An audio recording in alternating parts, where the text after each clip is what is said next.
Raw starts off with Roman talking to both Usos, and Jay's like, I respect what Jacob is saying about he wants to better his life, better his kid's life, and all that stuff. Right? And then you got Jay over here saying, nah, nah, nah, there needs to be consequences, Zeus. There needs to be consequences. You can't let someone like Jacob Fatu disrespect you around like that. And Jimmy's like, oh, I don't think we need to take it that far, man. I don't think we. And Jay's like, nah, consequences. When someone acts up in the family, they need to fall in line. So Jay is being the devil on Roman's shoulder, and Jimmy is being the angel on his shoulder, saying, no, Roman, no. You don't have to do that. You don't have to do that. You don't have to go too hard on Jacob. And Jay say, nah, he deserves the consequences for doing it. And, of course, Roman listens to Jay because Jay talks about consequences and all that stuff. And, Roman loves consequences. So, that's what Roman was thinking about. But anyway, we moved on to Seth frickin' Rollins opening the show, grabs the microphone, and says there is a reason he lost to Gunther at Wrestle, and Roman Reigns has his World Heavyweight Championship. And it's all because of Braun Breaker and demands him to come out here. So Braun Breaker's music hits. He comes out. They stand face to face. And Seth Rollins says he has given everything to Braun Breaker on a silver platter. And look what he did to repay him. He cost him his World Heavyweight Championship and cost months off of Seth's career. Then Braun Breaker says Seth did not teach them anything because all he would do is come out here every single week with him and Reed standing behind him, and he was like, I'm Seth friggin' Rollins. I'm the visionary. I'm the revolutionary. I am Seth friggin' Rollins. Yeah, it was actually pretty accurate too. Braun continues saying Seth had Braun and Reed do Seth's dirty work for months, and Braun said that he would have been a main eventer without Seth, and he only joined the Vision so he could be with Paul Heyman, and Seth is the best in the world at being number 2. Then we see Seth Rollins say, you only joined because of him? Of this sack? Okay. Then Seth Rollins says at Backlash he will give Braun Breaker the opportunity to prove he is ready. And Braun Breaker isn't even number 2 in his own family. And they had a little pretty cool fire promo. Really like this segment too. I'm glad both Braun Breaker talked and why he does not like Seth Rollins and why he turned on Seth Rollins.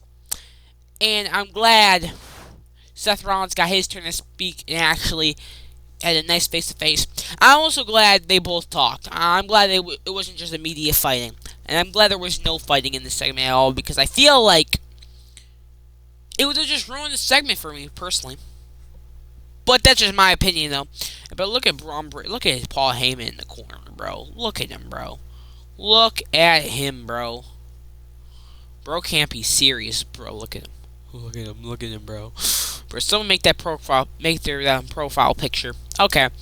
Next up, all of a sudden we see Stephanie Vaquer walking around, and then she just gets jumped by Raquel Rodriguez and thrown into this black box. Then Roxanne Perez takes the black box and throws it into Stephanie Vaquer, and then Liv Morgan grabs her hair and say, this is my title, blah, blah, blah, blah, blah, and they walk away. So this is indicating that they're writing Stephanie Vaquer off due to an injury. I'm not exactly sure if whatever she has, because I don't know why they would do that. And now my Backlash match card predictions are already off. because I predicted it was going to be Stephanie McCurry versus Liv Morgan at Backlash for the Women's World Championship, and now it's impossible since they just wrote Stephanie McCurry off. So I'm expecting her to be back sometime during the summer. I don't even know, bro. Anyway, we saw Penta come out, Rusev come out, and then all of a sudden, before the match starts, we saw yeah, he almost a smile. Ethan Page came out, and then we see Rusev absolutely demolish Penta, throwing him with the suplex, throw him across the ring, and then gave him a big fallaway slam to Penta. Then Penta hit some kicks and stuff, threw Rusev to the outside, ran out onto the ropes, hit a big dive to the outside. Then when Rusev tried to do a back body drop, Penta reversed into a backflip, super kick. Then they both slid back in the ring. Penta went for that springboard Mexican destroyer, but got hit with a Machka kick straight to the thing. Then Rusev planted Penta in the middle of the ring. And then to go into commercial break, we saw Penta hit a nasty crossbody to Rusev.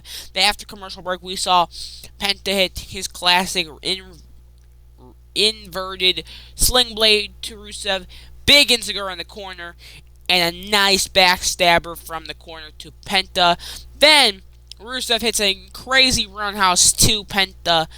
And a nice Machka kick. Then went for the accolade, but Penta reversed. Went for a springboard Mexican destroyer, but did not spring off the ropes. He stayed on as to look behind him to see if Rusev did the Machka kick. He did do the Machka kick, and this led Rusev to get rolled up by Penta for the 1-2-3. But immediately after the match, we saw Rusev attack Penta and get all mad. But then we see Ethan Page slide in, take his blazer off, and Rusev stares at him. But all of a sudden, we see Penta chops Rusev back and forth with kicks and stuff. But all of a sudden, Ethan Page jumps Penta from behind. And Rusev and Ethan Page started just wailing on Penta. Then Javon Evans comes out, takes Rusev out of the ring, hits a little gut thing to Ethan. The beautiful springboard clothesline. Then Penta hits a super kick by Rusev. Then we see Javon bounce on the top rope for the OG cutter to Rusev. And we see, Penta and Javon, do the high five. So, I'm expecting a fatal 4-way at Backlash. Anyway, we saw the El Grande Americanos talk, and we saw El Grande Americanos say, in a few weeks I will be competing in one of the biggest and the most important matches in the history of Lucha Libre against Champero Americano. Mask versus Mask. And he basically talked about that he cannot lose the mask and all that stuff. And he challenged, and he said he wanted to face the best luchador of all time, which is the one and only Rey Mysterio. Anyway, we saw Becky Lynch come out with her Intercontinental Championship, and she said that she ended AJ Lee's horrible title reign, and she broke a bunch of records for the women at WrestleMania, and she says she has the most wins at WrestleMania for a woman, and she is coming for Undertaker's record. Which, Undertaker, man, you should be scared out of your boots, bro. You should be wanting to come out of retirement, so Becky Lynch has nowhere near as many WrestleMania wins as you. And Becky says she's also the only woman in WrestleMania history to win 4 belts, which is pretty cool if you think about it. SmackDown, Raw, Tag titles, and the IC Championship. Pretty cool. But anyway, she said that she realized after WrestleMania, when she carried her daughter up the ramp to show her what a real champion looks like, that she said the people want her to see to defend her title, to be a fighting champion. So she offers an open challenge to anyone backstage in a kind of a babyface way, and Io Sky was the one to answer it. Then she said, I accept your challenge, all that stuff, right? But then Becky says, "Except what?"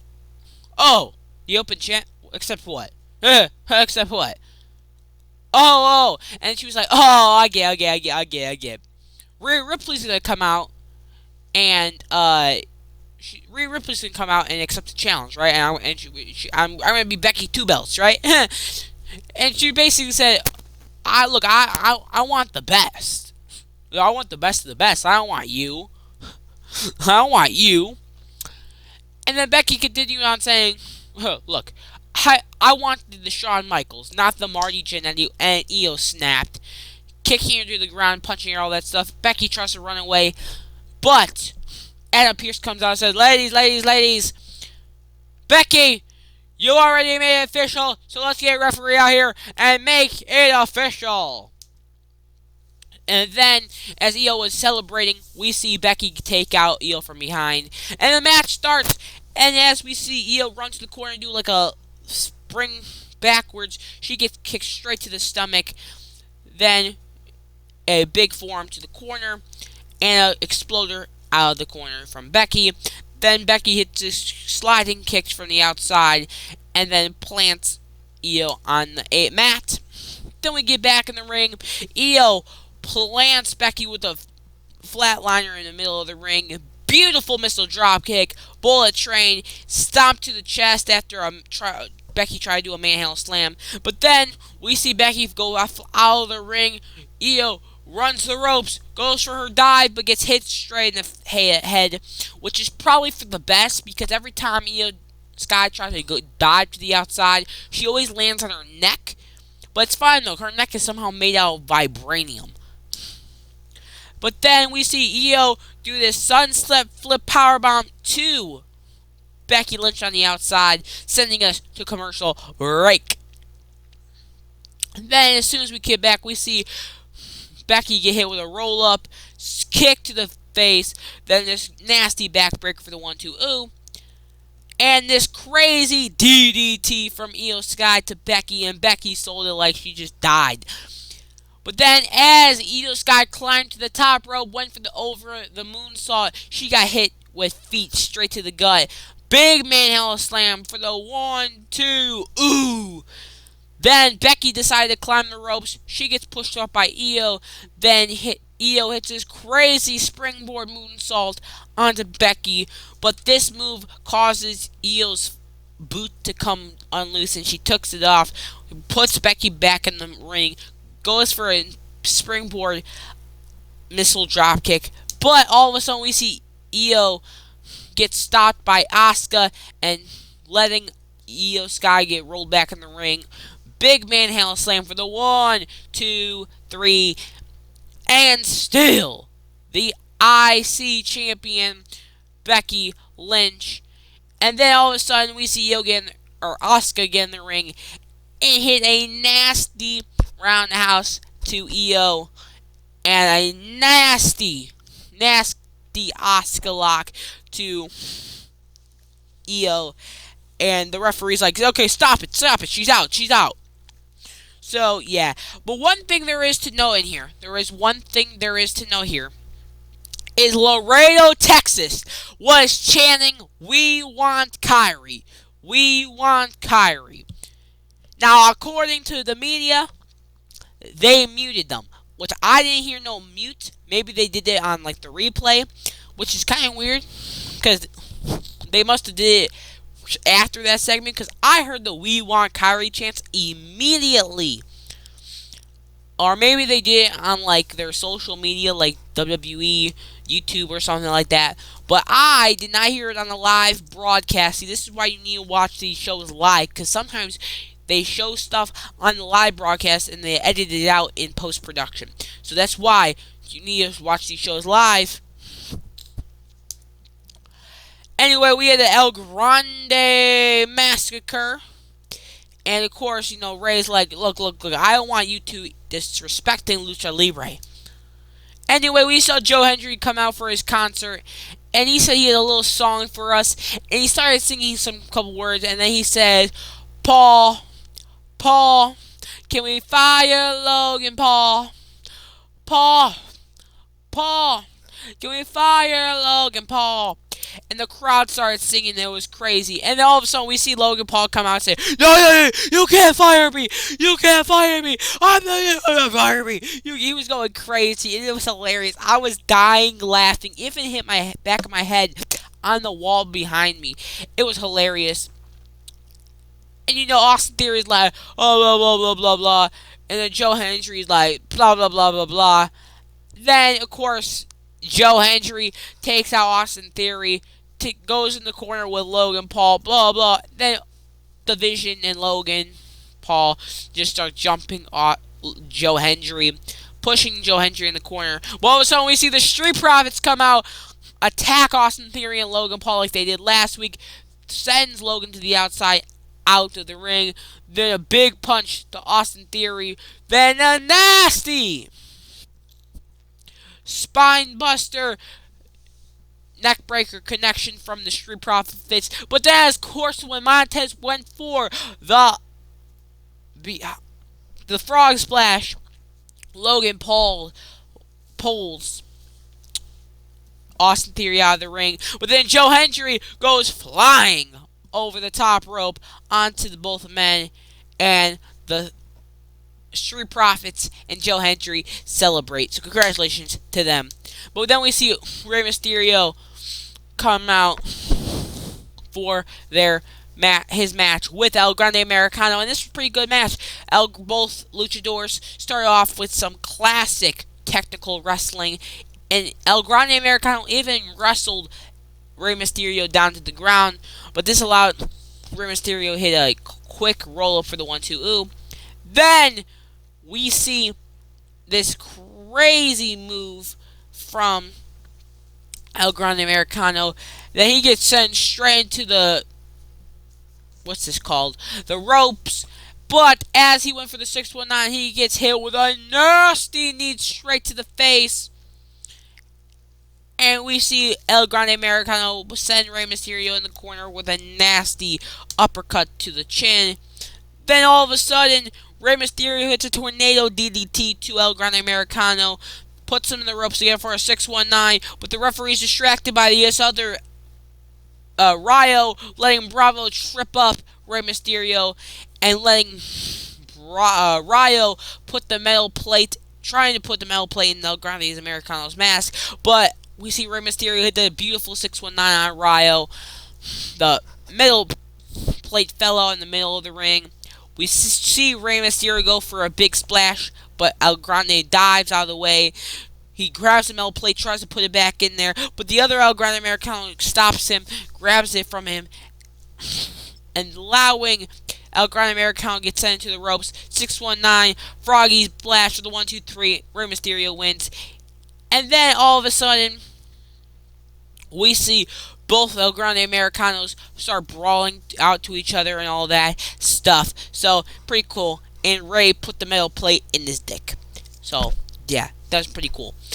And we have three matches technically at Backlash confirmed. We got Seth Rollins versus Braun Breaker at Backlash. So, again, I was wrong. I predicted it was the Street Profits and Braun Breaker, or the Street Profits, Seth Rollins, and the Vision against them.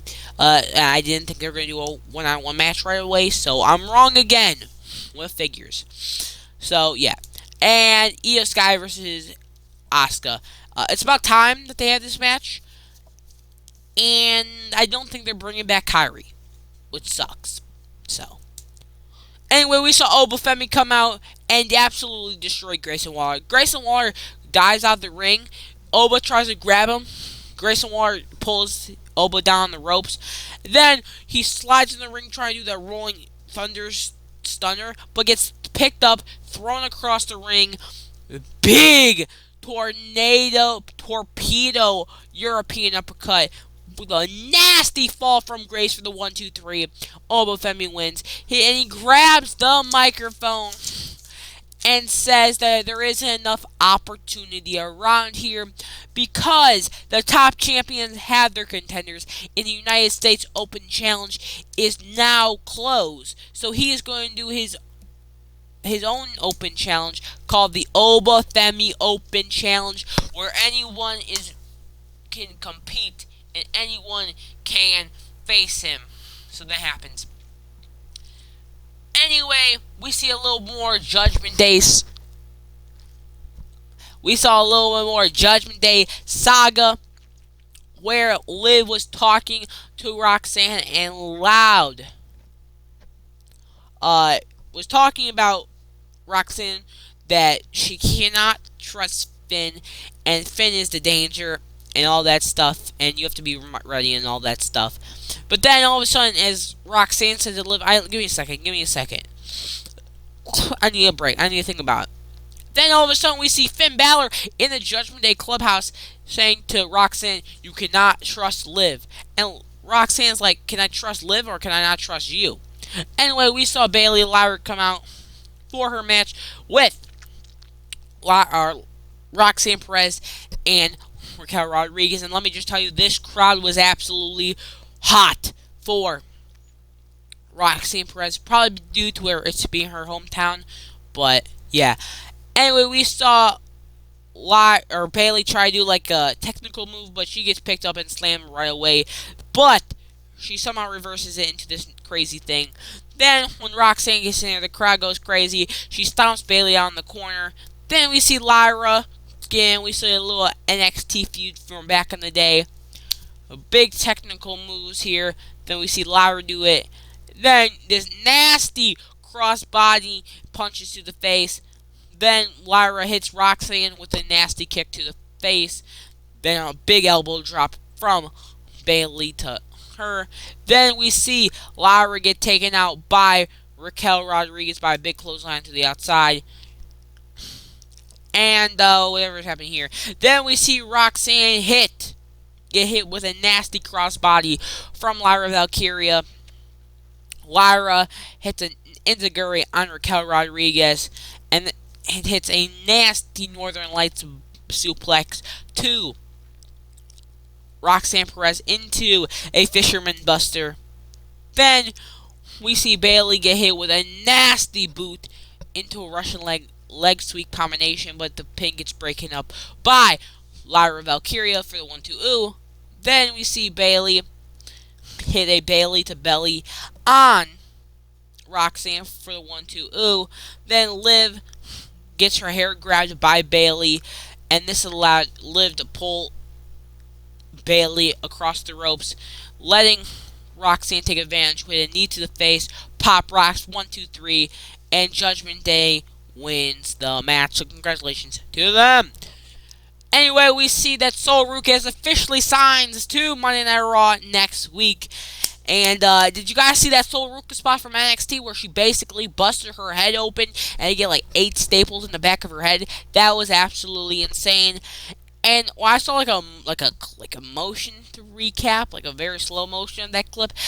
At first, I thought, oh, she's dead. Then I saw a slow motion of it. I said, oh, she didn't hit her head. She just hit her arms across it. But then find out she actually did hit her head, and voila, staples to the back of the head. So that's crazy. Anyway, Roman Reigns comes out, celebrates, and he grabs the microphone and starts talking. Hold on. Roman says that they made the World Heavyweight Championship in spite of him. And he said he is making this title relevant and a title that you can be proud of. And I won't lie, Roman, I was already proud of the title before you hold it. And anyway, Jacob Fatu interrupts him, and Roman says that he hopes Jacob has made the right decision after giving him a week. And then Jacob says he didn't even need a week, a day, or even an hour to think about it. Jacob says that when Roman must be stuck in Tribal Chief land because he didn't grind like Jacob did. And when Roman was running the bloodline, Jacob was broke. Jacob said before WWE, Roman Jimmy J did not call him, not once, but Solo did, and he says Solo put him here. Then Roman says, Solo? Solo couldn't get a cup of coffee delivered to the building if he wanted to. And Roman says that say, take a look around, and who owns this place? And Roman said he signed off to allow Jake Fatu to be here, and he doesn't even deserve this because he hasn't earned it.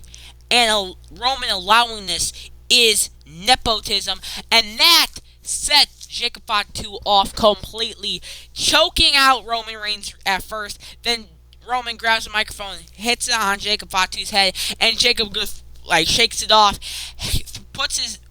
chokes out Roman Reigns, to the ground, and blah, blah, blah, blah, blah, blah, blah, and chokes Roman Reigns out completely to the ground, grabs the title, and throws it at Roman, and Roman, with his hand on his throat, grabs the microphone and says, Jacob, you want me at Backlash? You got it. So, Roman sits in the middle of the ring, hands around his throat, begging for air.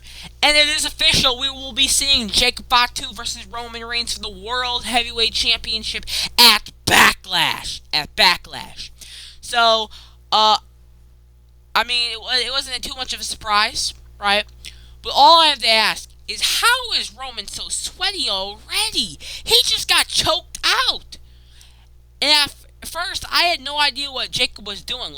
I thought he was trying to pull out Roman's veneers or something. But no, he had hands straight on throat saying, "Yeah, I'm gonna kill you." But that was crazy. But yeah, this was a pretty solid episode of Monday Night Raw, if I am being honest. And I really liked it. Won't lie. Anyway, leave down in the comments below what you guys thought of this Monday Night Raw episode down in the comments below. Anyway, be for the rest of the day. See you tomorrow. And finally, I get to say this. Deuces. Bye.